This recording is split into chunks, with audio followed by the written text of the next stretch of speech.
No compromise. உங்க சைடுலயும் எங்க சைடுலயும். GT Holidays, South India's #1 travel brand. தேனீக்கள் எடுத்து சேகரித்து கொடுத்த அசல் தேன் லயன் காஷ்மீர் ஹனி. அசல் தேன் அசந்தேன்.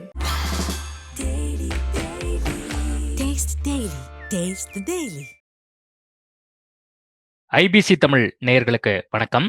இன்றைய சிறப்பு நேர்காணலில் நம்மோடு இணைந்திருக்கிறார் நாடாளுமன்ற உறுப்பினர் ரவிக்குமார் அவர்கள். வணக்கம். வணக்கம். எஸ்ஐஆர் தொடர்பான விஷயங்கள் தொடர்ந்து தமிழ்நாட்டில் பேசப்பட்டிருக்கு. தமிழ்நாடு மட்டும் இல்லை, இந்தியா முழுவதும் இதற்கான எதிர்ப்பு குரல் எதிர்க்கட்சியினால் எழுப்பப்பட்டிருக்கு. உங்களுடைய பதிவு ஒன்று பார்த்தேன். அஸ்ஸாமுக்கு எஸ்ஆர், தமிழ்நாட்டுக்கு எஸ்ஐஆரா அப்படின்னு சொல்லி ஒரு பதிவு ஒன்று போட்டிருந்தீங்க. என்ன காரணம்? என்ன அஸ்ஸாம்ல நடக்குது, இங்க என்ன நடக்குது? பீகார்ல எஸ்ஐஆர் ஆரம்பிச்சப்போ அவங்க என்ன சொன்னாங்கன்னா, தேர்தல் ஆணையம் அதுல நிறைய பங்களாதேஷ்ல இருந்து ஊடுருவல்காரர்கள் வந்திருக்காங்க, அவங்களெல்லாம் நாங்க ஐடென்டிஃபை பண்ணி அவங்களெல்லாம் நாங்க வாக்காளர் பட்டியலில் நீக்கணும், அதுக்காக தான் இந்த ஸ்பெஷல் இன்டென்சிவ் ரிவிஷன் போடுறோம் அப்படின்னு சொல்லி அவங்க ரீசன் சொல்லியிருந்தாங்க. ஆனால் அங்க பங்களாதேஷ் ஊடுருவல்காரர் எவ்வளவு பேர் ஐடென்டிஃபை பண்ணப்பட்டாங்க, நீக்கப்பட்டாங்கிறத தேர்தல் ஆணையம் சொல்லவே இல்லை. ஏன்னா ஒருத்தர் கூட அது மாதிரி அவங்க ஐடென்டிஃபை பண்ணவே இல்லை. அவங்க எஸ்ஐஆர் போட்ட நோக்கம் நான் ஊடுருவல்காரர்களை நீக்குவதற்காக அப்படின்னு சொன்னாங்க. அது நீக்கப்படவே இல்லை.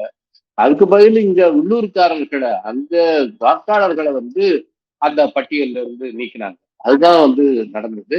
65 லட்சம் பேர் முதல்ல நீக்கப்பட்டாங்க. அதுக்கப்புறம் உச்ச நீதிமன்ற தலையீடு எடுத்து ஆதார் ஏற்றுதல் சொன்னதுக்கு அப்புறம் அது விண்ணப்பம் கொடுத்து 47 லட்சம் பேர் அங்க விடுபட்டு இருக்காங்க. இது அந்த பீகாரை சேர்ந்தவர்கள் உண்மையானவே வாக்காளர்கள், அவங்க தான் நீக்கினாங்க. அவங்களை நீக்கிறதுக்காக தான் இந்த எஸ்ஐஆர் போடப்பட்டிருக்கு. சின்ன ரிசல்ட் குறுக்கீடு சார். அண்மையில நிர்மலா சீதாராமன் ஒரு பிரஸ் மீட் தமிழ்நாட்டுல பண்ணாங்க. பீகார் தொடர்பான கேள்விக்கு பதிலளிச்சாங்க. இத்தனை பேர்லாம் நீக்கியிருக்காங்களே, 65 லட்சம் பேர் அப்படின்னு சொல்லி. அதுக்கு அவங்க கொடுத்த பதில் நான் சொல்றேன். கிட்டத்தட்ட 22 லட்சம் மக்கள் இறந்துட்டாங்க. 33 லட்சம் மக்கள் அவங்க பர்மனன்ட் ரெசிடென்ட்டா பீகார்ல இல்ல வேற இடத்துக்கு போயிட்டாங்க. மீதி 7 லட்சம் பேர் கிட்டத்தட்ட அவங்க டூயல் ஓட்டர்ஷிப் வச்சிருந்தாங்க, அதனால நீக்கியிருக்காங்க. கிட்டத்தட்ட 62லேருந்து 63 லட்சம் இப்படிதான் நீக்கப்பட்டிருக்கு அப்படின்னு சொல்லி நிர்மலா சீதாராமன் தமிழ்நாட்டுல பிரஸ் மீட் கொடுத்தாங்க. அவங்க எப்பயுமே போர்வையில வடிகட்டின பொய் சொல்றதுக்கு தயங்காதவங்க. இதுவும் அப்படியான ஒரு பொய். ஏன்னா பீகார் ஃபைனல் ரோல் பப்ளிஷ் பண்ணப்பட்டதும் யோகேந்திர யாதவ் அவருடைய டீம் அவங்க அதுல என்ன ஐடென்டிஃபை பண்ணாங்கன்னா 1.36 கோடி வாக்காளர்கள் டூபியஸ் அட்ரஸ்ல, ஃபேக் அட்ரஸ்ல இருக்காங்க. அதாவது இவங்க சரியான வாக்காளர்கள்னு தேர்தல் ஆணையம் வெளியிட்ட பட்டியல்ல 1.36 கோடியுடைய அட்ரஸ் ஃபேக்காவும் டூபியஸாவும் இருக்குன்னு சொன்னாங்க. ரெண்டாவது 14 லட்சம் பேர் 2 இடத்துல பதிவாயிருக்கு. அந்த தொகுதியில வேற இடங்கள்ல மாநிலத்துக்குள்ளாரிய 14 லட்சம் பேர். அது மாதிரி 3 லட்சம் பேர் 3 இடத்துல இருக்கு அப்படின்னு சொல்லி ஐடென்டிஃபை பண்ணாங்க. ஏன்னா அது எலக்ட்ரல் ரோல்ல ஸ்கேன் பண்ணி அவங்க கொடுத்த டேட்டா. இதே மாதிரி ரிப்போர்ட்டர்ஸ் கலெக்டிவ் அது இன்னைக்கு வாலண்டரியாக இந்தியாவில் இருக்கிற மூத்த பத்திரிகையாளர்களா சேர்ந்து நடத்துற ஒரு அமைப்பு. அவங்களும் இதுல இருக்கிற அனாமலியை வெளியிட்டாங்க. ஆனால் டெலிட் பண்ணப்பட்டது டார்கெட்டட் பண்ணப்பட்டிருக்கு. 60% மேல டெலிட் பண்ணப்பட்டவங்க பெண்கள். அது மாதிரி 37% பெண் டெலிட் பண்ணப்பட்டதுல 37% முஸ்லீம்கள். இதுவா இன்னைக்கு 128 தொகுதியில டெலிஷனுடைய அந்த நம்பர், அந்தந்த தொகுதியில டெலிட் பண்ணப்பட்ட வாக்காளர்களுடைய எண்ணிக்கை விட குறைவாதான் அந்த மார்ஜின், வின்னிங் மார்ஜின் இருக்கு. இன்னைக்கு பிஜேபி ஜேடியு வெற்றி பெற்ற 128 தொகுதி இந்த டெலிஷனாலதான் வெற்றி பெற்றிருக்கு. இது இன்னைக்கு ரொம்ப ஆதாரபூர்வமா நிரூபிக்கப்பட்டிருக்கு. எனவே நிர்மலா சீதாராமன் அவர்கள் சொன்னது கடைந்தெடுத்தப்போ எந்த ஆதாரமும் இல்லை. அவங்க இது மாதிரி இது தேர்தல் ஆணையமே சொல்லாத. இப்போ டெலிஷனை பத்தி நீங்க சொல்றீங்க.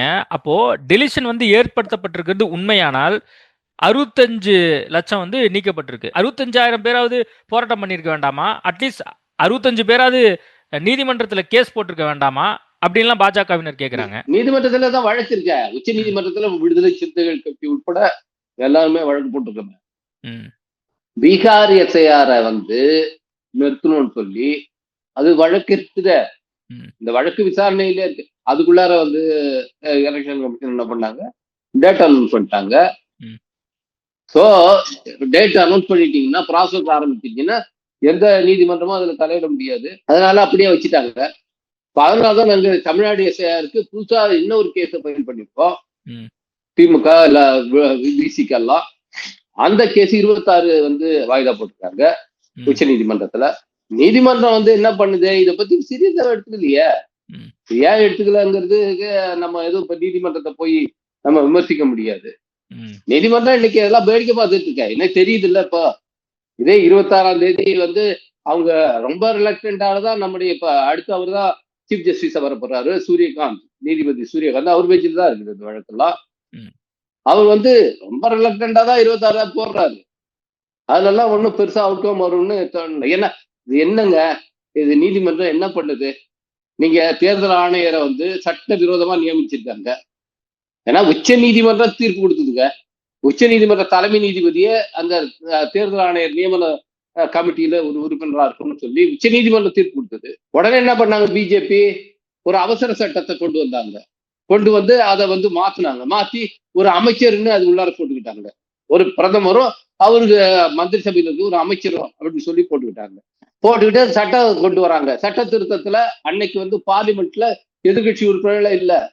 நாங்க எல்லாம் வேற போராட்டம் பண்ணிட்டு இருக்கோம். எல்லாரையும் சஸ்பெண்ட் பண்ணிட்டு எந்த டிஸ்கஷன் இல்ல, 10 நிமிஷம் கூட டிஸ்கஷன் பண்ணல. இந்த தேர்தல் ஆணையம் தொடர்பான, தேர்தல் ஆணையர் நியமனம் தொடர்பான அந்த சட்டம் வந்தப்போ பாஸ் பண்ணாங்க. அந்த சட்டத்தை எதிர்த்து வழக்குங்க 100 வழக்கு இருக்குங்க. இது வரைக்கும் நீதிமன்றம் வந்து விசாரிக்க மாட்டேங்குது. உச்ச நீதிமன்றம் தலைமை நீதிபதி 3 பேர் வாரிட்டாங்க. அதுக்கப்புறம் என்ன நீதிமன்றத்துல நம்ம என்ன செய்ய முடியும்? இல்ல இப்போ இதே விஷயத்த இங்க இருக்கக்கூடிய பாஜகவா இருக்கட்டும், பாஜக கூட்டணி கட்சிகளா இருக்கட்டும், என்ன சொல்றாங்கன்னா, ஆரம்பத்துல இப்படிதான் வந்து இவிஎம் மிஷினை சொன்னாங்க.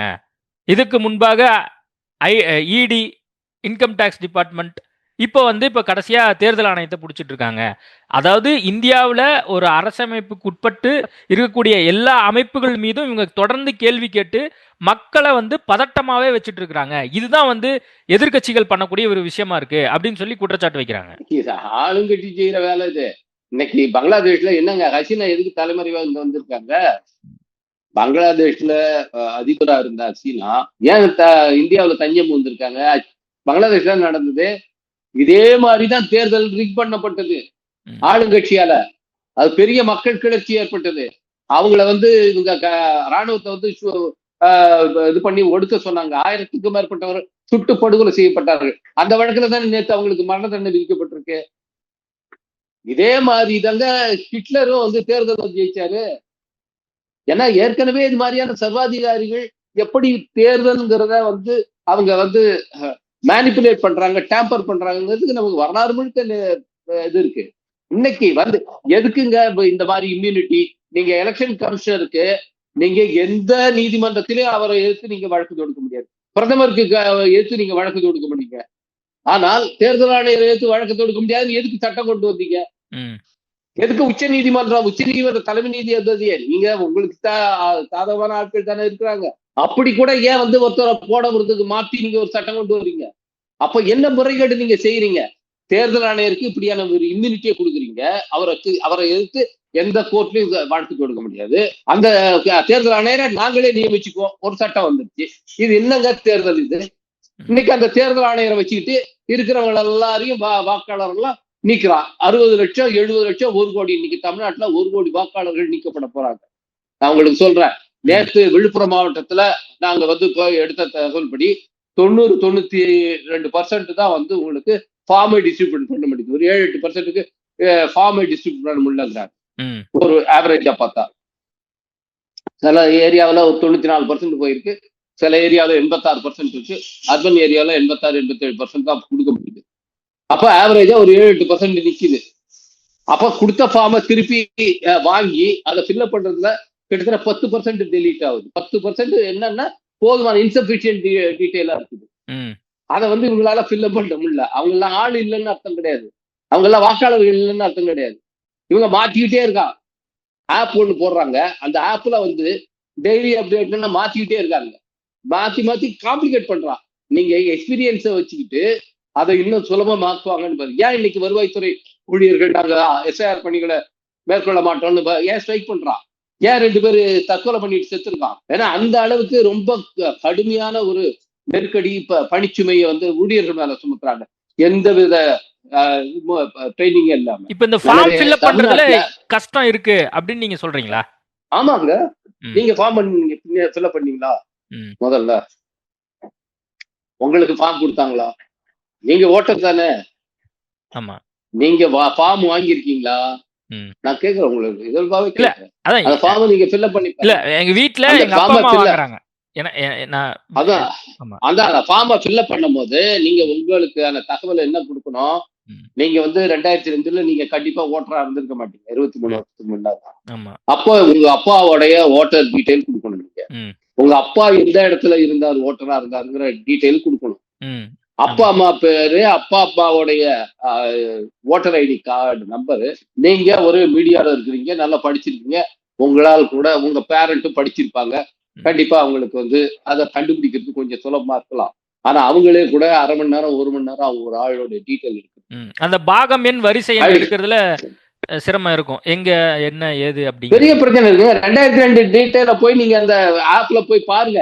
நீங்க voters.nic.gov.in அந்த ஒரு கொடுத்திருக்காங்க. அதுல போய் நீங்க பாத்தீங்கன்னா தான் தெரியும். படிச்சவங்களுக்கே வந்து டிஃபிகல்ட்டா இருக்கு, போய் தேட வேண்டியதா இருக்கு, தேடிதான் வந்து அந்த பாகம் வரிசை எண்ணெல்லாம் போட வேண்டியதா இருக்கு அப்படின்னு சொல்லி நம்ம பாக்குறோம். இப்ப பாமர மக்கள் எந்த அளவுக்கு டிஃபிகல்ட் ஃபேஸ் பண்றாங்க? ஏன்னா நீங்க நேரடியா மக்களை போய் சந்திச்சு என்ன ஃபேஸ் பண்றாங்கன்னு நீங்க கவனிக்கிறீங்க. அதுவும் குறிப்பா விழுப்புரம் மாவட்டங்கள் நிறைய இடங்களுக்கு நீங்க டிராவல் பண்ணிட்டு இருக்கீங்க கடந்த சில நாளா. என்ன சொல்றாங்க மக்கள்? இல்ல, நாங்க பிஎல்ஓக்களை போய் பார்க்கும்போது, பிஎல்ஓக்கள் யாருன்னா அங்கன்வாடி ஊழியர்கள், வருவாய்த்துறையில இருக்க கீழ்மட்டத்துல இருக்கிற ஊழியர்கள். அவங்களுக்கு எந்த இதுவுமே கொடுக்கலீங்க. அவங்களுக்கு அந்த ஃபார்மை கொடுத்து இதை கொண்டு போய் ஒவ்வொருத்தவங்களா கரெக்டா பார்த்து கொடுத்துருங்கன்ட்டாங்க. இதுதான் அவங்களுக்கு கொடுக்கப்பட்ட பணி. முதல்ல வந்து என்ன பண்றாங்கன்னா, இவங்க போய் வீடு வீடா அதை போய் பார்க்கணும். அதுல பெண்கள் தான் பெரும்பகுதி இருக்காங்க. கிராமப்புறங்கள்ல காலையில போகும்போது அவங்க ஒரு 9 மணி 10 மணி போறாங்கன்னா அவங்க எல்லாம் வேலைக்கு போயிடுறாங்க. கிராமப்புறங்கள்ல காலையிலே வேலைக்கு போயிடுவாங்க, கூலி வேலைக்கு போறவங்க. அப்ப அவங்க வீட்டுல இல்ல, அவங்க யாரு உறவினர் யாராவது இருப்பாங்கன்னா யாரும் இருக்க மாட்டாங்க. எல்லாரும் மொத்த குடும்பமே வேலைக்கு போயிடுவாங்க, பிள்ளைங்க ஸ்கூலுக்கு போயிடுவாங்கன்னு வச்சுக்கோங்க. அப்ப யாருக்கையோ அவங்க கொடுக்க முடியல, ஃபார்மை திருப்பி எடுத்துட்டு வர்றாங்க. சாயங்காலம் வாங்க அப்படின்னா சாயங்கால நேரத்துல போகும்போது உங்களுக்கு என்ன ஆகுதுன்னா பொழுது ஆயிடும். ஒரு 6-7 மணிக்கு மேலதான் அவங்க திரும்பி வர்றாங்க வீட்டுக்கு. அப்ப போகும்போது நிறைய குடிபோதையில இருக்கிறாங்க இந்த ஆண்கள் கிராம பகுதியில. இப்ப இவங்க பெண்கள் போய் வீடு வீடா கொடுக்க போகும்போது இது ஏன் கொடுக்குறாங்க, இது என்ன செய்யணும் அப்படின்னு அவங்க அந்த பெண்கள் கேட்கும் போது ஆம்பளைங்க வந்து இவங்களை விட்ட வந்து நிறைய பிரச்சனை பண்றாங்க. நீ எதுக்கு இதெல்லாம் கேட்குற, இதெல்லாம் ஏன் கொடுக்குற? இப்போ இந்த பிரச்சனை வந்து அவங்க இருக்குது, அதனால போறதுக்கே பயப்படுறாங்க. நிறைய பெண்கள் வந்து கிராமப்புறங்கள்ல மாலை நேரத்துல எல்லாம் குடிபோதையில இருக்காங்கன்னு அது வந்து அவங்களுக்கு போய் இது கொடுக்கறதுலயே டிலே ஆகுது. அதையும் மீறி அவங்க ஆளுக்கு வீட்டுல இருந்து துணைய கூட்டுக்கிட்டு போய் பையனையோ அல்லது வீட்டுக்காரையோ அப்படி கூட்டிக்கிட்டு தான் அவங்க போக வேண்டியது. போய் அந்த ஃபார்ம் கொடுக்குறாங்க. ஃபார்ம் கொடுத்த இடத்துல 15 கிட்டத்தட்ட என்ன 4ஆம் தேதி ஆரம்பிச்சுங்க, 15.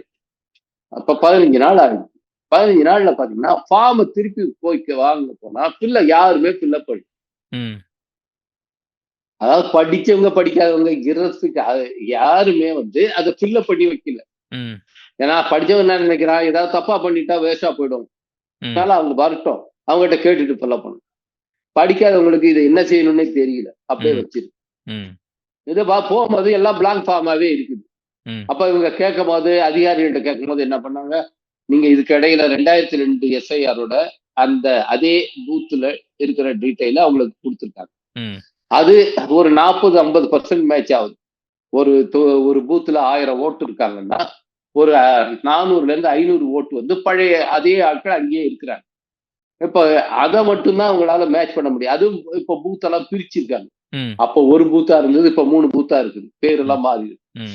இப்ப என்ன பண்ணிட்டாங்க இவங்க மேல அதிகாரிகள் வந்து, இதோட மேட்ச் பண்ணுதா அதெல்லாம் நம்ம ஃபில்லப் பண்ணிக்கலாம், அதனால இந்த பேர் அதுல இருந்ததுன்னா அதை நீங்க வாங்கிக்கிங்க அப்படின்னு சொல்லிட்டாங்க. இது வந்து இதை கேட்டுட்டு அவங்ககிட்ட அதுல கையெழுத்தோ கை நாட்டோ வச்சு வாங்கிட்டாங்க. மற்றவங்ககிட்ட நீங்க வந்து கொஞ்சம் அவங்ககிட்ட என்ன முடியுதோ அந்த விவரத்தை இது பண்ணுங்க, நம்ம அது பண்ணிக்கலாம் அப்படிங்கிற மாதிரி கலெக்ட் பண்ணுங்கன்ட்டாங்க. கலெக்ட் பண்ணிட்டு வந்து இப்பதான் ஆப் வந்து கொடுத்து அதை வந்து அப்லோட் பண்ண சொல்றாங்க. அந்த ஆப்ல அப்லோட் பண்ணும்போது மொபைல்ல இருக்குது. இந்த ஆப் வந்து BLOவுக்கு தான் அந்த ஆப் கொடுக்கப்பட்டிருக்கு. அவங்களுக்கு பாஸ்வேர்டு போட்டு பண்ணும்போதுங்க, முதல்ல நீங்க வந்து இருந்தீங்கன்னா உங்களுடைய ஓட்டர் இருக்குன்னா உடனே அப்பா அம்மா பேர் கேட்கும். அப்பா அம்மா பேர் வந்து பெரும்பாலான ஃபார்ம்ல கிடையாது. ஏன்னா இவங்க அப்படிதானே வாங்கிட்டு வந்துட்டாங்க. பழைய தகவல் இருக்கு, அதை வச்சு மேட்ச் பண்ணிக்கலாம்னு சொன்னது ஒண்ணு. மற்றவங்க குறைச்சது நீங்க ஒரு ஆதார் கார்டு கிட்ட காப்பி ஏதாவது வாங்கிக்கிங்க, ஃபார்ம் எடுத்துட்டு வந்துருங்க, நம்ம பாத்துக்கலாம்னு சொன்னாங்க பாருங்க. இதை கேட்டு வாங்கிட்டு வந்தாங்கல்ல, எந்த ஃபார்ம்லயும் அப்பா அம்மா பேரே கிடையாது. அப்பா அம்மா பேர் இல்லைன்னதும் என்ன ஆகுதுன்னா, அதுல ஆப்ல வந்து அது மேண்டேட்டரி ஃபீல்டா இருக்கு. ஆப் வந்து எடுத்துக்க மாட்டாங்க. இப்ப என்ன பண்ண வேண்டியது இருக்கு, திருப்பி அப்பா அம்மாவுக்கு பேரை கேட்டு போன் பண்ண வேண்டியதா இருக்கு. போன் பண்ணி அவங்க அந்த போன் நம்பர்ல அவங்க பதில் சொல்லி அவங்க அப்பா அம்மா பேரு கிடைச்சாதான் உண்டு. எல்லாரும் காலையில வேலைக்கு போறவங்க போனை கையில எடுத்துட்டு போறாங்க. இது வந்து பெரிய பிரச்சனையா இருக்கு. இப்ப பிராக்டிகாலிட்டியா இந்த டிஃபிகல்ட் இருக்கு அப்படின்னு நீங்க சொல்றீங்க. Okay right. இப்ப இதுக்கான தீர்வு தான் என்ன? இப்ப 15 நாள் முடிஞ்சிருச்சு, இன்னும் 15 நாள் தான் இருக்கு. இந்த 15 நாள்ல மக்கள் வந்து எப்படியாவது நான் வந்து வாக்களிக்கிறதுக்கு தகுதியான நபர் அப்படின்னு சொல்லி நிரூபிச்சே ஆகணும். இப்ப அடுத்த 15 நாள் இப்போ கட்சிகள் என்ன பண்ண போறீங்க? இப்போ இந்த 15 நாள்ல இந்த ஃபார்ம்ஸ் வாங்குறாங்க பாருங்க, கொடுத்த ஃபார்ம்ஸை திருப்பி ஆகிருக்காங்கல்ல, அதை அப்லோடே பண்ண முடியாது. நான் வந்து மரக்காணம் தாசில்தார் ஆபீஸுக்கு போனேன். வந்த ஃபார்ம்ஸ் அப்லோட் பண்றதுக்கு நைட்டு 2 மணி வரைக்கும் ஒர்க் பண்றாங்க அங்க இருக்கிற ஊழியர்கள்லாம், தாசில்தார் உட்பட. இதுக்கே தாசில்தார் வந்து ஒரு பெண். அவங்க 2 மணி வரைக்கும் வேலை பார்க்குறாங்க. அப்பதான் வந்து சர்வர் கிடைக்குது உங்களுக்கு. பகல்ல சர்வர் வந்து இதுவா இல்லை. அதனால நைட்டு 2 மணி வரைக்கும் வச்சுட்டு ஒர்க் பண்றாங்க. இது எப்படிங்க சாத்தியம்? எல்லாருக்கும் எப்படி சாத்தியம்? இது எப்படி பண்ண முடியும்? ஒரு நாளைக்கு 50-60 கூட அப்லோட் பண்ண முடியாது. நீங்க இந்த 10 நாளுல அவங்களால நிச்சயமாக இதை அப்லோட் பண்ணவே முடியாது, ஃபில்அப் பண்ணவே முடியாது. ஏன்னா கல்யாணம் ஆகி வந்த பெண்கள் இருக்காங்க பாருங்க, அவங்களுடைய பேரண்ட் டீடைல் வாங்குறது பெரிய பிரச்சனையா. வெவ்வேறு ஊர்கள்ல இருந்து கல்யாணம் ஆகி வந்திருக்காங்க. இன்னொரு ஒரு கேள்வி சார், இது இந்த மாதிரி இது இஷ்யூ வர்றதுக்கான வாய்ப்பு இருக்கு. இப்போ ஒருவேளை வந்து நான் இண்டிபெண்டா இருக்கேன், நான் வீட்டுல சண்டை போட்டுட்டு நான் வெளியே வந்துட்டேன், ஆனா என்கிட்ட ஓட்டர் ஐடி இருக்கு. அப்ப அந்த சம்பந்தத்துல நான் வந்து என் குடும்பத்தை தொடர்பு கொள்ள முடியாது, அல்லது அவங்க எங்கேயாவது வெளியே இருந்திருக்கலாம், அல்லது நான் வந்து அவுட் ஆஃப் இதுல இருந்திருக்கலாம். இப்ப நான் ஓட்டு போடணும்னு விருப்பப்படலாம். அந்த மாதிரி ஆட்கள் ஓட்டே போட முடியாது தானே? கண்டிப்பா போட முடியாதுங்க. இப்ப நீங்க இன்னொரு அடுத்தது நீங்க சொன்னதை வச்சு பண்ணீங்கன்னா, ஒரு லவ் மேரேஜ் பண்ணிட்டு வந்துட்டாங்க, அந்த பொண்ணு அவங்க பேரண்ட்டை எங்க போய் தொடர்பு போட்டு டீட்டெயில் வாங்க பண்ணவே முடியாது. அதான் இந்த மாதிரி பிராக்டிகாலிட்டி டிஃபிகல்ட்டி நிறைய இருக்கு. இதெல்லாம் வந்து ஏன் தேர்தல் ஆணையம் கவனத்தில் கொள்ளல? இத பத்தி கட்சிகள் வந்து அங்க தேர்தல் ஆணையம் அந்த கூட்டம் நடக்கும்போது இதெல்லாம் சொல்லவே இல்லையா? தேர்தல் ஆணையம் எதையுமே சொல்றது கிடையாது. தேர்தல் ஆணையம் எந்த பயிற்சியையும் யாருக்கும் கொடுக்கல. டிஸ்ட்ரிக்ட் லெவல் ஆபீசர்ஸுக்கு எந்த பயிற்சியும் கிடையாது. அதுக்கப்புறம் தொகுதி வழியா இருக்காங்க அதிகாரிகள், அவங்களுக்கு எந்த பயிற்சி கிடையாது. கீழே இருக்கிற BLOs எந்த பயிற்சியும் கிடையாது. ஓரலா சொல்லி போக சொல்றாங்க. இதுல வந்து நம்ம இன்னைக்கு செய்ய வேண்டியது முக்கியமா இதுல ஒரு விஷயத்தை கவனிச்சு, 2002 SIR பண்ணதா சொல்றாங்க இங்க தமிழ்நாட்டுல. 2002 SIRல எப்படி நடந்தது, அதை ஏன் போய் யாருமே பார்க்கல? அப்ப என்ன நடந்தது? 47 லட்சம் வாக்காளர்கள் விடுபட்டாங்க 2002ல. 2004 தேர்தல், நாடாளுமன்ற தேர்தல் வருது பாருங்க, அப்பதான் இந்த விவரமே வெளியில வருது. ஏன்னா வாக்குச்சாவடிக்கு போறாங்க, ஓட்டு கிடையாது, உங்களுக்கு ஓட்டு கிடையாதுன்றாங்க. இது ஒவ்வொரு கும்பலா ஓட்டு. 2004ல வந்து திமுக கூட்டணி வெற்றி பெறும். உங்களுக்கு தெரியும், UPA கவர்மெண்ட். அப்போ இங்க செல்வி ஜெயலலிதா முதலமைச்சர், அவங்க கட்சி படுதோல்வி அடையுது. அப்போ என்ன பண்றாங்கன்னா, இது வந்து தேர்தலில் முறைகேடு வந்துச்சு, எங்க ஓட்டெல்லாம் குறி வச்சு இவங்க வந்து நீக்கிட்டாங்க அப்படின்னு சொல்லி தேர்தல் ஆணையத்துக்கு புகார் பண்றாங்க செல்வி ஜெயலலிதாவும். திமுகவும் எங்க ஓட்டும் போயிடுச்சு அப்படின்னா, ஏன்னா 47 லட்சம் ஓட்டு போயிருக்கு. இப்ப வாக்காளர்கள் பறிக்கப்பட்டாங்க. இதனால அப்ப UPA கவர்மெண்ட் வந்ததுனால அவங்க என்ன பண்றாங்க, இதுக்காக ஒரு விசாரணை கமிஷன் அமைக்கிறாங்க. PJ தாமஸ்ன்னு அவர் கேரளாவுடைய தலைமை தேர்தல் அதிகாரி. அவர் தலைமையில இங்க ஒரு விசாரணை கமிஷன் அமைக்கப்படுது 2004. 2004 ஆகஸ்ட் மாசம் அவர் ஒரு அறிக்கை சமர்ப்பிச்சிருக்கார் தேர்தல் ஆணையம். அதுல 9 விதமான பரிந்துரைகள் கொடுத்திருக்காரு. என்னென்ன இதை வந்து செய்யணும், எப்படி இந்த குளறுபடி நடந்தது அப்படிங்கும் போது இதெல்லாம் எனுமரேஷன் பண்றதுக்கு அவங்களுக்கு எந்த பயிற்சியும் இல்லாம அவங்களை கொடுத்ததுனால டோர் நம்பர் மாத்தி மாத்தி போட்டிருக்காங்க. இது அவங்க சரியா பண்ணல. அப்புறம் அதை சூப்பர்வைஸ் பண்றதுக்கு போதுமான ஆட்கள் இல்லை. எனவே இந்த எலிமினேஷன் ப்ராசஸ்ல தான் இந்த பிரச்சனையே நடந்திருக்கு. அதனாலதான் விடுபட்டு இருக்கு. அது குறிப்பா நகரப்பகுதிகள் அதிகமா இருக்கு. அதனால திருப்பி 2005 என்ன பண்றாருன்னா 6 மாநகராட்சிகள், அப்போ 6 மாநகராட்சிகள்ல 33 சட்டமன்ற தொகுதிகள். இந்த 33 சட்டமன்ற தொகுதிகளும் திருப்பி ஒரு எஸ்ஐஆர் பண்ணணும். மிச்ச 201 சட்டமன்ற தொகுதிக்கு ஒரு சம்மரி ரிவிஷன் பண்ணணும் அப்படின்னு இப்ப எஸ்ஆர் போட்டிருக்காங்க பாருங்க, அசாம், அது மாதிரி பண்ணுங்க அப்படின்னு தேதி குறிக்கப்பட்டு திரும்ப ஒரு எஸ்ஐஆர் பண்ணப்பட்டு, அதாவது 2002 நடந்த குழப்பங்களுக்காக திருப்பி 2005 ஒரு எஸ்ஐஆர் பண்ணப்பட்டது. 2004 மிகப்பெரிய அளவில் இந்த தேர்தல் இந்த அனுபவத்தை எடுத்துக்கிட்டு அந்த பிஜே தாமஸ் கமிஷன் கொடுத்த பரிந்துரை என்ன, அதை இப்ப நம்ம அடாப்ட் பண்றோமா அப்படின்னு பாக்கணும்ல. தேர்தல் ஆணையத்தை கேளுங்க, நீங்க தலைமை தேர்தல் ஆணையர் ரச்சனா பட்நாயக் 2004 என்ன பரிந்துரை கொடுத்தாங்க, அதை நீங்க இன்கார்பரேட் பண்ணிருக்கீங்களா, நீ கேளுங்க. ஊடகவியலாளர்கள் போய் கேட்கணும். ஏன் நீங்க அந்த இதுல வந்து எத்தனை பேர் ஓட்டு பறிக்கப்பட்டது, அதுல வந்து என்ன நடந்தது அப்படிங்கறது கேளுங்க. இன்னைக்கு நாங்க இதை சொல்லி விடுதலை சிறுத்தைகள் கட்சி உச்ச நீதிமன்றத்துல வழக்கு தொடுத்திருக்கோம். 2002 இந்த மாதிரியான குளறுபடி நடந்திருக்கு. அப்ப வந்து நீண்ட ஒரு டைம் கொடுக்கப்பட்டது அப்ப கூட. ஆனால் இப்ப 1 மாதம் நீங்க இடைவெளி வச்சுட்டு நீங்க 1 மாசத்துக்குள்ள முடியும்னு சொல்லி கண்டிப்பா முடியாது. எனவே இதுல லட்சக்கணக்கான வாக்காளர்கள் வந்து வாக்குரிமை இழப்பாங்க. எனவே இதை செய்யக்கூடாதுன்னு சொல்லி நாங்க கேட்டிருக்கோம். எனவே இப்படியான ஒரு நிலைமை இதெல்லாம் வந்து மூடி மறைக்குது தேர்தல் ஆணையம், தெரியாது கிடையாது. அப்ப என்ன அவங்களுடைய நோக்கம் தான் என்ன, தேர்தல் ஆணையத்தோட நோக்கம் என்ன, ஏன் வந்து இதை பண்றாங்க? தேர்தல் ஆணையத்தோட நோக்கம் ஒண்ணுதான், பீகார் போல தமிழ்நாட்டிலையும் பாஜக கூட்டணியை வெற்றி பெற வைக்கிறது. அது ஒண்ணுதான். அதுக்கான கிரவுண்ட ப்ரிப்பேர் பண்றதுதாங்க இப்ப தேர்தல் ஆணையத்துக்கு கொடுக்கப்பட்டிருக்க வேலை. எப்படி பண்ணுவாங்கன்னு பாத்தீங்கன்னா 2021 சட்டமன்ற தேர்தல் வாக்கு, 2024 நாடாளுமன்ற தேர்தல் வாக்குப்பதிவை வச்சுக்கிட்டு எங்கெல்லாம் வந்து திமுக அணிக்கு எங்கெல்லாம் வாக்கு அதிகமா இருக்கு அந்த பூத்துல எல்லாம் அந்த வாக்கை வந்து யாருக்கு அதிகமான எந்த சோசியல் குரூப் ஓட்டு போட்டு அந்த ஓட்டெல்லாம் டெலீட் பண்ணும் முதல்ல.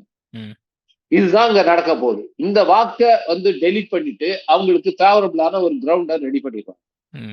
ரெடி பண்ணிட்டு என்ன பண்ணுவாங்கன்னா, இது வந்து திமுக ஆட்சி மேல மக்கள் அதிருப்தி இருக்குங்கிற மாதிரி ஒரு நேரேட்டிவை ஊடகங்கள் மூலமா செட் பண்ணிட்டு இவங்க இந்த தேர்தலை பீகார் போல தமிழ்நாட்டையும் சீர்குலைக்க பார்க்கிறார்கள். இதுக்கு தேர்தல் ஆணையம் உடந்தையாக இருக்கிறது. எனவே இந்த நேரத்துல எதிர்கட்சிகள் செய்ய வேண்டியது என்னன்னா, இந்த எஸ்ஐஆர் பணிகளை நாம் ஒத்துழைக்க கூடாது. இது மக்களுக்கு எதிரானது, நம்முடைய மாநிலத்தை சுத்தமா குட்டிச்சவராக்குறதுக்காக திட்டமிட்டு செய்யப்படுது. இதுல மகாத்மா காந்தியடிகள் எப்படி பிரிட்டிஷ் ஆட்சிக்கு அன்னைக்கு ஒத்துழைப்பு இயக்கத்தை அறிவித்தாரோ 1920 அதே போல ஒத்துழையாமை இயக்கத்தை அறிவித்து அற வழியில இந்த எஸ்ஐஆர் பணிகள்ல சுத்தமா நாம வந்து புறக்கணிக்கணும். இன்னைக்கு அதுதான் ஒரே வழி. நம்ம தேர்தல் ஆணையத்தை நம்ப முடியாது. தேர்தல் ஆணையம் தான் இந்த முறைகேடை செய்யுது. உச்ச நீதிமன்றத்தை நம்ப முடியல. உச்ச நீதிமன்றம் இதை பத்தி பொருட்படுத்தவே இல்லை. நம்ம வழக்குகளை தொடுத்திருக்கோம். 26 என்ன செய்யறாங்கன்னு பாருங்க. நிச்சயமாக இதுல ஒரு தீர்வு வரும்னு எனக்கு நம்பிக்கை கிடையாது. அப்ப நமக்கு இருக்கிற கான்ஸ்டிடியூஷன் பாடிஸ் எல்லாமே ஃபெயில் ஆகும் போது நம்ம எதுக்கு இதுல பார்ட்டிசிபேட் பண்றது மூலம் அதை லெஜிட்டிமைஸ் பண்றோம், அதை நியாயப்படுத்துகிறோம். எனவே இந்த ப்ராசஸ்ல இருக்கிறது வெறும் பிராக்டிக்கல் டிஃபிகல்ட்டி இல்ல, இதனுடைய பின்னால இருக்கிறது தமிழ்நாட்டு பாஜகவுக்கு அதுக்கான களத்தை சீர் செய்வது தான் தேர்தல் ஆணையம் செய்கிற வேலை. அதுக்கு எதிரான வாக்குகளை வந்து நீக்கிறது தான் அவங்களுடைய திட்டம். இதை தெரிஞ்சதுக்கு அப்புறமா இதுல பார்ட்டிசிபேட் பண்றது மாதிரி ஒரு பைத்தியகாரத்தில் எதுவுமே கிடையாது. எனவே எதிர்கட்சிகள் அதே மாதிரி டிசம்பர் 1ஆம் தேதி துவங்குகிற அந்த நாடாளுமன்ற கூட்டத்தொடரையும் எதிர்கட்சிகள் புறக்கணிக்கணும், ஒட்டுமொத்தமா பாய்காட் பண்ணணும். உலகத்துக்கு இது தெரிய வைக்கணும், உலகத்துக்கு தெரிய வைக்கணும் இங்க ஜனநாயகம் இல்ல. இன்றைக்கு வந்து ஒரு முழுக்க வந்து இது ஒரு பனானா ரிபப்ளிக் சொல்ற மாதிரியான நிலைமைக்கு இந்தியா ஆளாக்கப்படுது என்பதை சொல்வதற்கு இன்னைக்கு நமக்கு இருக்கிற சாத்வீகமான வழி அதுதான். பாராளுமன்றத்துல போய் நாங்க உள்ளார போய் நாங்க போராட்டம் பண்றோம், இந்த கதையை வச்சு கூடாது. அங்க போனா நம்மளெல்லாம் லூசு மாதிரி நினைக்கிறாங்க. அவன் யாருமே உங்களை பொருட்படுத்துறது இல்லைங்க. பாராளுமன்றத்தை அவங்க மதிக்கிறதே கிடையாது பிஜேபி காரங்க. அதனால பாராளுமன்றத்துல நீங்க போய் ஏதோ ரெஜிஸ்டர் பண்ணாலும் அதுக்கு எந்த வேல்யூவும் கிடையாது. எனவே பாராளுமன்ற கூட்டத்தோட புறக்கணிக்கணும். எஸ்ஐஆர் பணிகளுக்கு ஒத்துழைக்க கூடாது. அந்த முடிவை நாம் எடுத்தால் ஒழிய இதுக்கு தீர்வே கிடையாது. ஓகே, அதான் அந்த அதை நோக்கிதான் அவன் நம்மளை தள்ளுறாங்க. அதான் இப்ப கட்சிகள் ஒரு பக்கம் போராட்டம் பண்ணி, அது மட்டும் இல்லாம எம்பிக்கள் நாடாளுமன்றத்துல இது குறித்து பேசணும் அப்படிங்கிற ஒரு சூழலும் வந்திருக்கு. அது மட்டும் இல்லாம மக்களுடைய எழுச்சியும் நம்ம இந்த இடத்துல பார்க்க வேண்டியது இருக்கு. அங்கங்கே அதிருப்திகள் இருந்தாலும் மக்கள் பெரிதளவுல இதை எந்த அளவுக்கு ஒத்துழைக்கிறாங்க அப்படிங்கறத நம்ம பார்க்க வேண்டியது இருக்குல்ல. மக்கள் இதுல யாருங்க போய் கேட்க போது, சாதாரண பெண்கள் நாங்க போய் கேட்டோம் விழுப்புரம் பழுதுரெட்டின்ற ஏரியாத்துல. அவங்க கேட்கிறாங்க, நான் எங்ககிட்ட பாருங்க அடையாள அட்டை வச்சிருக்கோம், இதையே வாங்குறதுக்கு நாங்க ஒரு வாரம் அலைஞ்சோம், அங்க அலைஞ்சி இங்க அலைஞ்சி, இப்ப அதை கேட்டாங்க இதை கேட்டாங்க, எல்லாம் குத்துதாங்க இதை வாங்கி வச்சிருக்கோம். இதை செல்லாதுன்னு சொல்லிட்டு இன்னொரு தடவை வட்டா வாங்க சொன்னீங்க. இதுக்கு நான் ஒரு வாரம் என் வேலையெல்லாம் விட்டுட்டு போகணும்னா அந்த என் பழப்புக்கு யாரு பதில் சொல்றது? எனக்கு ஒரு வாரத்துக்கு கூலி தரீங்களா நீங்க? இல்லைன்னா நீங்களே செஞ்சு கொடுங்க அப்படின்னு கேட்கிறாங்க. இதுதான் மக்களுடைய உணர்வாக இருக்குது. இது எதுக்கு இதை சொல்றீங்க? எப்படி ரூபாய் நோட்டை செல்லாதுன்னு சொன்னீங்களோ அது மாதிரி இன்னைக்கு வாக்காளர் விளையாட்டு அக்டோபர் 27 செல்லாதுன்னு அறிவிச்சிருக்காங்க. ஆமா, அதுதான் அன்னைக்கு ரூபாய் நோட்டு செல்லாதுன்றது ஒரு பொருளாதார அவசர நிலை, எக்கனாமிக் எமர்ஜென்சி. இன்னைக்கு இந்த வாக்காளர் அடையாளத்தை செல்லாதுன்னு சொன்னது ஒரு பொலிட்டிக்கல் எமர்ஜென்சி. இது ஒரு அரசியல் அவசர நிலையை தான் இன்னைக்கு பிறப்பிக்கப்பட்டிருக்கிறது. இதை நாம் எதிர்கொள்வதற்கு ரொம்ப வழக்கமான பாணியில இதை எதிர்கொண்டா முடியாது. மக்கள் தானா மக்கள் உங்களுக்கு படிச்சவங்களுக்கே இதை பத்தின இது பின்னால இருக்கிற சூழ்ச்சி அவ்வளவு தெரியல. எனவே அரசியல் கட்சிகள், இந்தியா கூட்டணி கட்சிகளுக்கு நான் வேண்டுகோள் விடுக்கிறேன். இந்த ஒத்துழையாமை இயக்கம், இன்னைக்கு வருவாய்த்துறை ஊழியர்கள் ஆரம்பிச்சிருக்கிற ஒத்துழையாமை இயக்கத்தை விரிவுபடுத்தணும். இந்த எஸ்ஐஆர் பணிகளுக்கு நாம் ஒத்துழைக்க கூடாது. என்கிட்ட ஏற்கனவே இருக்கு, அதை வச்சுதான் நான் ஓட்டு போடுவேன் என்று நாம் மக்களை அதுதான் அவங்களுடைய உணர்வாக இருக்கிறது. அந்த உணர்வை அரசியல் கட்சிகள் புரிந்து கொண்டு அதை செய்யும். பல்வேறு தகவல் கொடுத்திருக்கீங்க, மக்களும் பாக்குறாங்க. பொறுத்திருந்து பார்ப்போம் என்ன நடக்குது அப்படின்னு சொல்லி. நேர்காணல் கொடுத்ததுக்கு மிக்க நன்றி. No compromise. உங்க சைடுலயும் எங்க சைடுலயும். GT Holidays, South India's #1 travel brand. தேனீக்கள் எடுத்து சேகரித்து கொடுத்த அசல் தேன் லயன் காஷ்மீர் ஹனி. அசல் தேன், அசந்தேன். Taste the Daily.